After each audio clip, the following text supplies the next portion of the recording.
Isang gabi, kasalukuyang kumukulo ang Nana sa altar. Ako, nandito na sila. Humanda ka na. Opo naman, Lolo. Kanina ko pa sila inaantay eh. Sa katunayan, natigil sa pagsasalita si Marco. Bumukas ang bintana.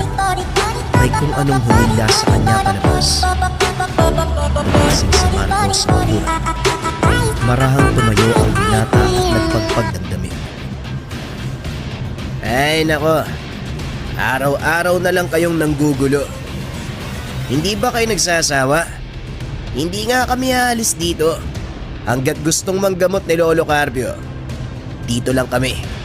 Kung ayaw nyo sa amin, kayo ang umalis. Kitang-kita ni Marco ang itsura ng nilalang. Nakapatiwarik ang aswang. Nakatitig sa kanya. Gumapang ito ng mabilis. Bago tuluyang makalapit tumalon ang nilalang. Walang pagdadalawang isip na sinagaban si Marco.